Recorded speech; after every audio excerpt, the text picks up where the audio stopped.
Julian, let's talk Bryce Young. Obviously, the Panthers still hope he is the franchise quarterback of the future. And I chose this picture specifically because it shows kind of the light, airy mood that we saw Bryce Young have in training camp in year 2, despite taking 62 sacks, despite going 2-15, going through a coaching change and a lot of other stuff.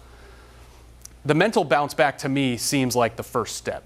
What did you notice at training camp from Bryce? I noticed that, the smile, and we did not see that a lot last season, which it's disappointing when you can see the joy of the game being stripped out of somebody week in and week out, and where he really looked borderline depressed a lot of those times and after those games. And I think this year, having a season under his belt where that is probably the lowest of lows he's going to feel in the NFL. At least that's the hope now with Dave Canales here and with a new offensive line, some new weapons, where I do think that he looks rejuvenated, that he has that season of experience, that he believes in Canales. And I think Dave Canales' just positivity is something that is just going to be wearing on everybody here in Carolina. So I have seen that from Bryce Young. I'm excited to see what he looks like this season. But yeah, you can see that he is certainly excited about this season. He seems to have a different mental approach. Canales, I mean, you mentioned it right there. He just seems like the perfect coach for Bryce Young right now because of that positivity and that general energy and attitude.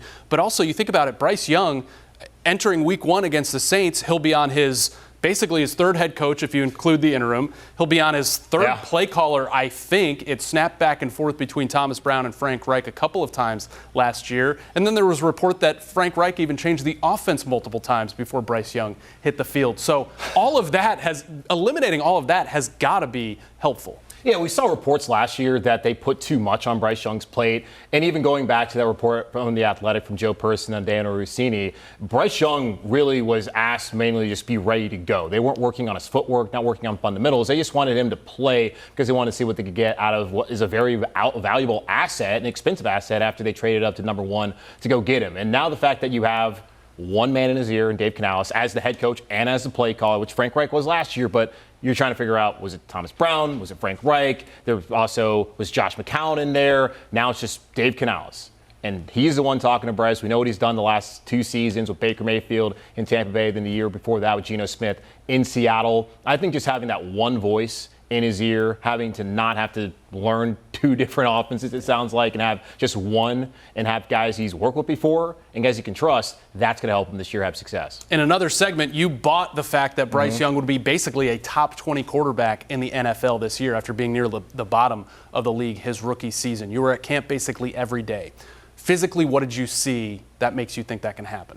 Well, I don't think he's gotten bigger. I know people want to all of a sudden have Bryce Young grow to 6'3", look like the prototypical quarterback. That's just never going to be Bryce. And he was even asked about this. I think it was David Newton of ESPN.com that asked him, hey, have you been lifting more? And Bryce like, no, I don't lift. I'm a quarterback. Don't bench, I don't really need to bench. Like, that's not what I'm doing. I'm throwing the ball. Yeah, got to have a strong arm. That's more natural physical talent. But I don't know necessarily if there's anything physically I've seen. It just seems to be, with his lower half, seems to be more married to the concepts that they're trying to run in this offense. And in even some of the throws that he made. I go back to that joint practice against the Jets. He had back-to-back fade routes into the end zone to Terrace Marshall Jr. that were outstanding. Great catches by Terrace Marshall, but also I don't feel like we saw those kind of throws from Bryce. We saw more of the off-platform stuff we saw out of Alabama, out of Bryce Young during training camp. Even got to see that in that final preseason game against Buffalo where he was on 4th down, rolled out to the left, hit Deontay Johnson. That's kind of the physical stuff and what you wanted to see from him last year that you saw from the year prior, which I think is a big reason why David Tepper and the former staff really wanted him to be their quarterback. So we got to see more of that over the last couple of weeks than we did last season under Frank Reich and that offense coaching staff. And hopefully the evaluation of Bryce Young as franchise quarterback can go a little better this year with new coach, new system, better offensive line, better weapons. So we think Bryce is going to be here for at least a few more years. It doesn't feel yet like a Zach Wilson situation, but what could realistically happen in 2024 that would show you, yeah, he's the guy?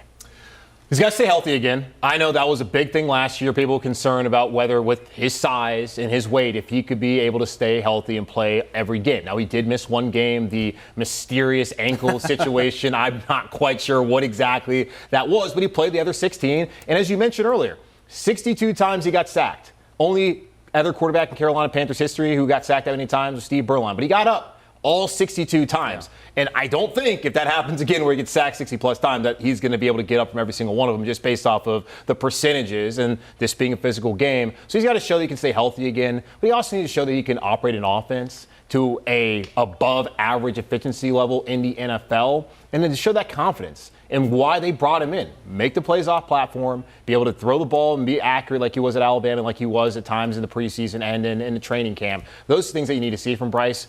And I don't know, help them win games as well. QB wins, not a stat, but we all understand that the Panthers aren't winning. People are going to be lazy and point to the quarterback when I think there's a lot bigger problems on this roster that will likely play out if they do have failures this season. Those are things I'm pointing to that would lead you to feel like he's the right guy moving forward. I still think whether he's great or not this season, they're tied to him for at least another year before they can really try to make a change past 2025 at the quarterback position. Well, Julian, you will be here every Sunday starting this Sunday, week 1 against the Saints. I hope we have a few more Sunday fun days than we did last year. Can we do that? More than 2? It would be nice. More than 2 would be great. What about 10? But maybe I'll take like 6 or 7. Okay? All right.